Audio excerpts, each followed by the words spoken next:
Peter Pan and Wendy by J.M. Barrie. Chapter 3. Come away, come away.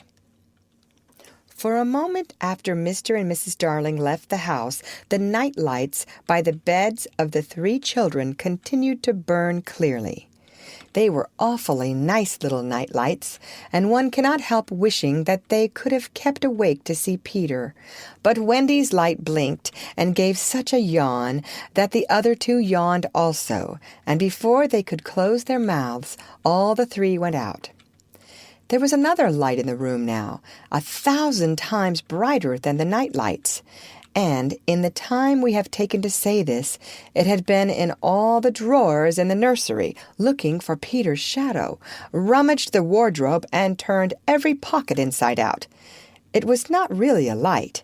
It made this light by flashing about so quickly, but when it came to rest for a second, you saw it was a fairy, no longer than your hand, but still growing. It was a girl called Tinker Bell, exquisitely gowned in a skeleton leaf, cut low and square, through which her figure could be seen to the best advantage. She was slightly inclined to embonpoint, plump hourglass figure. A moment after the fairy's entrance, the window was blown open by the breathing of the little stars, and Peter dropped in. He had carried Tinker Bell part of the way, and his hand was still messy with the fairy dust. "Tinker Bell," he called softly, after making sure that the children were asleep. "Tink, where are you?" She was in a jug for the moment, and liking it extremely. She had never been in a jug before. "Oh, do come out of that jug and tell me. Do you know where they put my shadow?" The loveliest tinkle as of golden bells answered him. It is the fairy language. You ordinary children can never hear it, but if you were to hear it, you would know that you had heard it once before. Tink said that the shadow was in the big box. She meant the chest of drawers, and Peter jumped at the drawers, scattering their contents to the floor with both hands, as kings toss halfpence to the crowd. In a moment he had recovered his shadow, and in his delight he forgot that he had shut Tinker Bell up in the drawer. If he had thought at all, but I don't believe he ever thought, it was that he and his shadow, when brought near each other, would join like drops of water, and when they did not, he was appalled. He tried to stick it on with soap from the bathroom, but that also failed.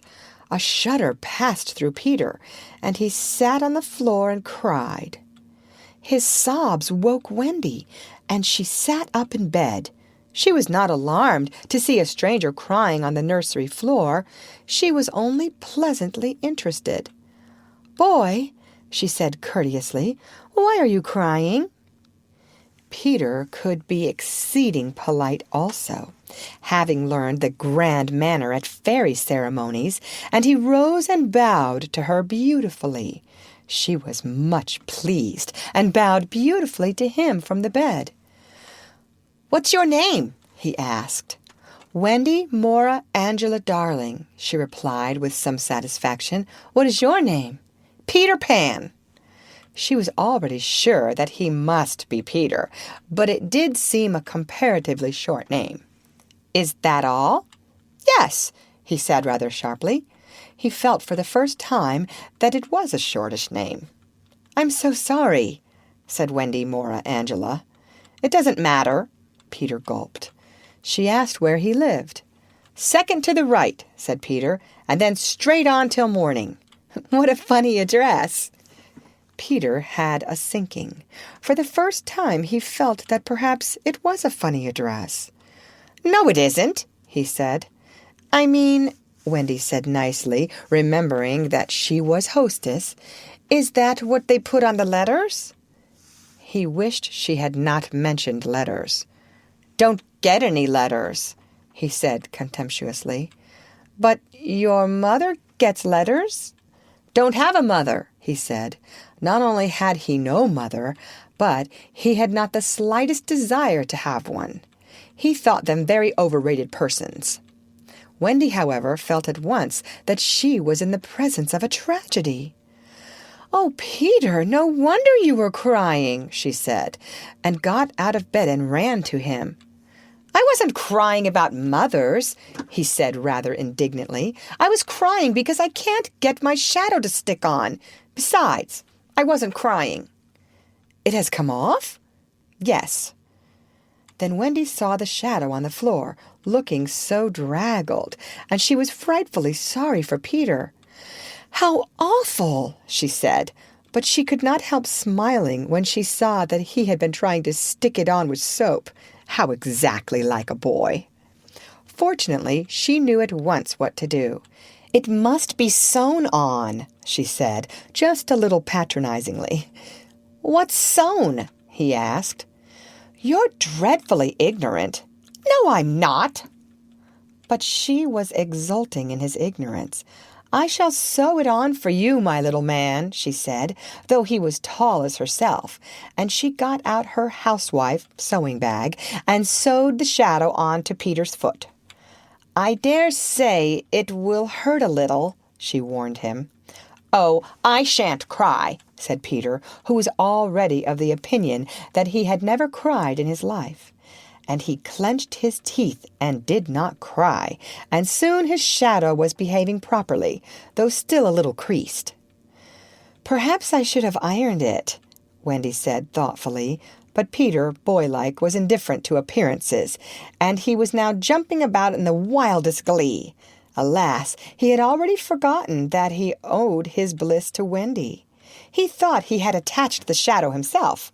"How clever I am!" he crowed rapturously. "Oh, the cleverness of me!" It is humiliating to have to confess that this conceit of Peter was one of his most fascinating qualities. To put it with brutal frankness, there never was a cockier boy. But for the moment, Wendy was shocked. "You conceit!" with frightful sarcasm. "Of course I did nothing." "You did a little," Peter said carelessly, and continued to dance. "A little," she replied with haughtier pride. "If I am no use, I can at least withdraw." And she sprang in the most dignified way into bed and covered her face with the blankets. To induce her to look up, he pretended to be going away, and when this failed, he sat on the end of the bed and tapped her gently with his foot. "Wendy," he said, "don't withdraw. I can't help crowing, Wendy, when I'm pleased with myself." Still she would not look up, though she was listening eagerly. "Wendy," he continued in a voice that no woman has ever yet been able to resist. "Wendy, one girl is more use than 20 boys." Now Wendy was every inch a woman, though there were not very many inches, and she peeped out of the bedclothes. "Do you really think so, Peter?" "Yes, I do." "I think it's perfectly sweet of you," she declared, "and I'll get up again." And she sat with him on the side of the bed. She also said she would give him a kiss if he liked, but Peter did not know what she meant, and he held out his hand expectantly. "Surely you know what a kiss is?" she asked, aghast. "I shall know when you give it to me," he replied stiffly, and not to hurt his feeling, she gave him a thimble. "Now," said he, "shall I give you a kiss?" And she replied with a slight primness, "If you please." She made herself rather cheap by inclining her face toward him, but he merely dropped an acorn button into her hand. So she slowly returned her face to where it had been before, and said nicely that she would wear his kiss on the chain around her neck. It was lucky that she did put it on that chain, for it was afterwards to save her life. When people in our set are introduced, it is customary for them to ask each other's age, and so Wendy, who always liked to do the correct thing, asked Peter how old he was. It was not really a happy question to ask him. It was like an examination paper that asks grammar, when what you want to be asked is kings of England. "I don't know," he replied uneasily, "but I am quite young." He really knew nothing about it. He had merely suspicions, but he said at a venture, "Wendy, I ran away the day I was born." Wendy was quite surprised, but interested, and she indicated in the charming drawing-room manner by a touch on her nightgown that he could sit nearer her. "It was because I heard Father and Mother," he explained in a low voice, "talking about what I was to be when I became a man." He was extraordinarily agitated now. "I don't want ever to be a man," he said with passion. "I want always to be a little boy and to have fun. So I ran away to Kensington Gardens and lived a long, long time among the fairies." She gave him a look of the most intense admiration, and he thought it was because he had run away, but it was really because he knew fairies. Wendy had lived such a home life that to know fairies struck her as quite delightful. She poured out questions about them, to his surprise, for they were rather a nuisance to him, getting in his way and so on, and indeed he sometimes had to give them a hiding, a spanking. Still, he liked them on the whole, and he told her about the beginning of fairies. "You see, Wendy, when the first baby laughed for the first time, its laugh broke into 1,000 pieces, and they all went skipping about, and that was the beginning of fairies." Tedious talk this, but being a stay-at-home, she liked it. "And so," he went on good-naturedly, "there ought to be one fairy for every boy and girl." "Ought to be? Isn't there?" "No. You see, children know such a lot now. They soon don't believe in fairies. And every time a child says, 'I don't believe in fairies,' there is a fairy somewhere that falls down dead." Really, he thought they had now talked enough about fairies, and it struck him that Tinker Bell was keeping very quiet. "I can't think where she has gone to," he said, rising, and he called Tink by name. Wendy's heart went flutter with a sudden thrill. "Peter," she cried, clutching him, "you don't mean to tell me that there is a fairy in this room?" "She was here just now," he said a little impatiently. "You don't hear her, do you?" And they both listened. "The only sound I hear," said Wendy, "is like a tinkle of bells." "Well, that's Tink. That's the fairy language. I think I hear her too." The sound came from the chest of drawers, and Peter made a merry face. No one could ever look quite so merry as Peter, and the loveliest of gurgles was his laugh. He had his first laugh still. "Wendy," he whispered gleefully, "I do believe I shut her up in the drawer." He let poor Tink out of the drawer, and she flew about the nursery screaming with fury. "You shouldn't say such things," Peter retorted. "Of course, I'm very sorry, but how could I know you were in the drawer?" Wendy was not listening to him. "Oh, Peter," she cried, "if she would only stand still and let me see her." "They hardly ever stand still," he said, but for one moment Wendy saw the romantic figure come to rest on the cuckoo clock. "Oh, the lovely!" she cried, though Tink's face was still distorted with passion. "Tink," said Peter amiably, "this lady says she wishes you were her fairy." Tinker Bell answered insolently. "What does she say, Peter?" He had to translate. "She is not very polite. She says you are a great, huge, ugly girl, and that she is my fairy." He tried to argue with Tink. "You know you can't be my fairy, Tink, because I am a gentleman and you are a lady." To this, Tink replied in these words, "You silly ass," and disappeared into the bathroom. "She is quite a common fairy," Peter explained apologetically. "She is called Tinker Bell because she mends the pots and kettles. Tinker equals tin worker, similar to cinder plus L to get Cinderella." They were together in the armchair by this time, and Wendy plied him with more questions. "If you don't live in Kensington Gardens now—" "Sometimes I do still." "But where do you live mostly now?" "With the Lost Boys." "Who are they?" "They are the children who fall out of their perambulators when the nurse is looking the other way. If they are not claimed in 7 days, they are sent far away to the Neverland to defray expenses. I'm captain." "What fun it must be!" "Yes," said cunning Peter, "but we are rather lonely. You see, we have no female companionship." "Are none of the others girls?" "Oh, no. Girls, you know, are much too clever to fall out of their prams." This flattered Wendy immensely. "I think," she said, "it is perfectly lovely the way you talk about girls. John there just despises us." For reply, Peter rose and kicked John out of bed, blankets and all, one kick to Wendy. Rather forward for a first meeting, and she told him with spirit that he was not captain in her house. However, John continued to sleep so placidly on the floor that she allowed him to remain there.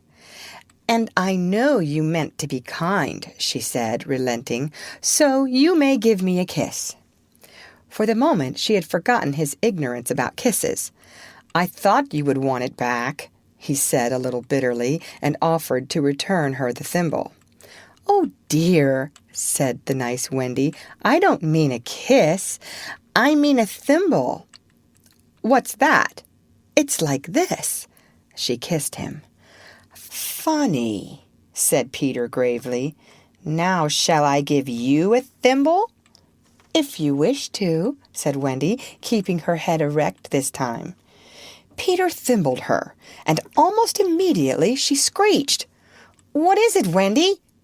"It was exactly as if someone were pulling my hair." "That must have been Tink. I never knew her so naughty before." And indeed, Tink was darting about again, using offensive language. "She says she will do that to you, Wendy, every time I give you a thimble." "But why?" "Why, Tink?" Again Tink replied, "You silly ass."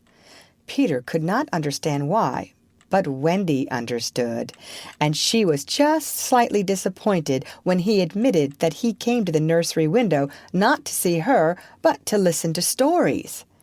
"You see, I don't know any stories. None of the Lost Boys knows any stories." "How perfectly awful," Wendy said. "Do you know," Peter asked, "why swallows build in the eaves of houses? It is to listen to the stories. Oh, Wendy, your mother was telling you such a lovely story." "Which story was it?" "About the prince who couldn't find the lady who wore the glass slipper." "Peter," said Wendy excitedly, "that was Cinderella, and he found her, and they lived happily ever after." Peter was so glad that he rose from the floor where they had been sitting and hurried to the window. "Where are you going?" she cried with misgiving. "To tell the other boys." "Don't go, Peter," she entreated. "I know such lots of stories." Those were her precise words, so there can be no denying that it was she who first tempted him. He came back, and there was a greedy look in his eyes now which ought to have alarmed her, but did not. "Oh, the stories I could tell to the boys!" she cried, and then Peter gripped her and began to draw her toward the window. "Let me go," she ordered him. "Wendy, do come with me and tell the other boys." Of course, she was very pleased to be asked, but she said, "Oh, dear, I can't. Think of Mummy. Besides, I can't fly." "I'll teach you." "Oh, how lovely to fly." "I'll teach you how to jump on the wind's back, and then away we go." "Ooh!" she exclaimed rapturously. "Wendy, when you are sleeping in your silly bed, you might be flying about with me saying funny things to the stars." "Oh!" "And Wendy, there are mermaids." "Mermaids with tails?" such long tails. "Oh," cried Wendy, "to see a mermaid!" He had become frightfully cunning. "Wendy," he said, "how we should all respect you!" She was wriggling her body in distress. It was quite as if she were trying to remain on the nursery floor. But he had no pity for her. "Wendy," he said, the sly one, "you could tuck us in at night." "Oh, none of us has ever been tucked in at night." "Oh," and her arms went out to him. "And you could darn our clothes and make pockets for us? None of us has any pockets."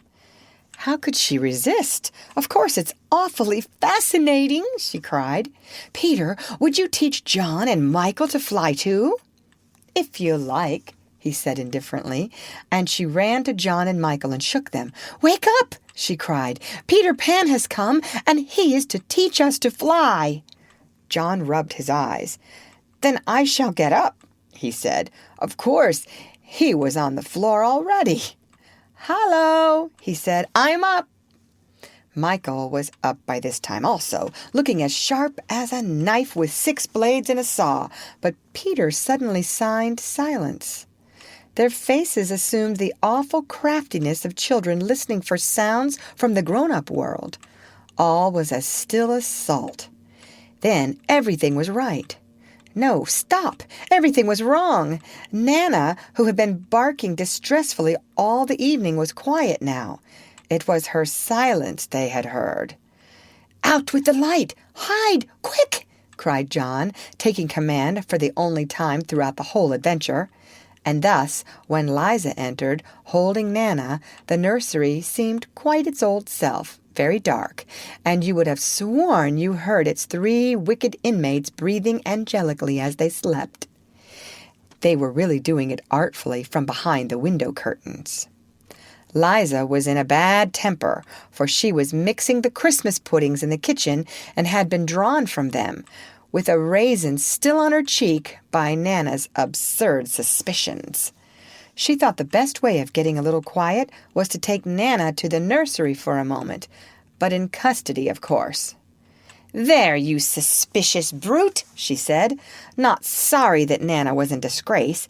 "They are perfectly safe, aren't they? Every one of the little angels sound asleep in bed. Listen to their gentle breathing." Here Michael, encouraged by his success, breathed so loudly that they were nearly detected. Nana knew that kind of breathing, and she tried to drag herself out of Liza's clutches. But Liza was dense. "No more of it, Nana," she said sternly, pulling her out of the room. "I warn you, if you bark again, I shall go straight for Master and Missus and bring them home from the party. And then, oh, won't Master whip you just!" She tied the unhappy dog up again. But do you think Nana ceased to bark? Bring Master and Missus home from the party! Why, that was just what she wanted. Do you think she cared whether she was whipped so long as her charges were safe? Unfortunately, Liza returned to her puddings, and Nana, seeing that no help would come from her, strained and strained at the chain until at last she broke it. In another moment she had burst into the dining room of 27 and flung up her paws to heaven, her most expressive way of making a communication. Mr. and Mrs. Darling knew at once that something terrible was happening in their nursery, and without a goodbye to their hostess, they rushed into the street. But it was now 10 minutes since 3 scoundrels had been breathing behind the curtains, and Peter Pan can do a great deal in 10 minutes. We now return to the nursery. "It's all right," John announced, emerging from his hiding place. "I say, Peter, can you really fly?" Instead of troubling to answer him, Peter flew around the room, taking the mantelpiece on the way. "How topping!" said John and Michael. "How sweet!" cried Wendy. "Yes, I'm sweet. Oh, I am sweet," said Peter, forgetting his manners again. It looked delightfully easy, and they tried it first from the floor and then from the beds, but they always went down instead of up. "I say, how do you do it?" asked John, rubbing his knee. He was quite a practical boy. "You just think lovely, wonderful thoughts," Peter explained, "and they lift you up in the air." He showed them again. "You're so nippy at it," John said. "Couldn't you do it very slowly once?" Peter did it both slowly and quickly. "I've got it now, Wendy," cried John, but soon he found he had not. Not one of them could fly an inch, though even Michael was in words of 2 syllables, and Peter did not know A from Z. Of course, Peter had been trifling with them, for no one can fly unless the fairy dust has been blown on him. Fortunately, as we have mentioned, one of his hands was messy with it, and he blew some on each of them, with the most superb results. "Now, just wiggle your shoulders this way," he said, "and let go." They were all on their beds, and gallant Michael let go first. He did not quite mean to let go, but he did it, and immediately he was borne across the room. "I flewed!" he screamed while still in midair. John let go and met Wendy near the bathroom. "Oh, lovely! Oh, ripping! Look at me! Look at me! Look at me!" They were not nearly so elegant as Peter. They could not help kicking a little, but their heads were bobbing against the ceiling, and there is almost nothing so delicious as that. Peter gave Wendy a hand at first, but had to desist. Tink was so indignant. Up and down they went, and round. Heavenly was Wendy's word. "I say," cried John, "why shouldn't we all go out?" Of course, it was to this that Peter had been luring them. Michael was ready. He wanted to see how long it took him to do 1,000,000,000 miles. But Wendy hesitated. "Mermaids," said Peter again. "Ooh, and there are pirates." "Pirates!" cried John, seizing his Sunday hat. "Let us go at once." It was just at this moment that Mr. and Mrs. Darling hurried with Nana out of 27. They ran into the middle of the street to look up at the nursery window, and yes, it was still shut, but the room was ablaze with light. And most heart-gripping sight of all, they could see in shadow on the curtain 3 little figures in night attire circling round and round, not on the floor, but in the air. Not 3 figures, 4. In a tremble, they opened the street door. Mr. Darling would have rushed upstairs, but Mrs. Darling signed him to go softly. She even tried to make her heart go softly.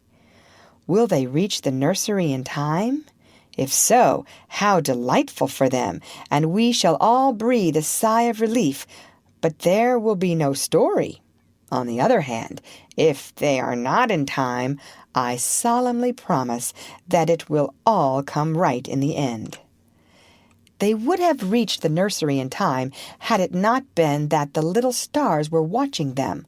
Once again, the stars blew the window open, and that smallest star of all called out, "Cave, Peter!" Then Peter knew that there was not a moment to lose. "Come!" he cried imperiously, and soared out at once into the night, followed by John and Michael and Wendy. Mr. and Mrs. Darling and Nana rushed into the nursery too late.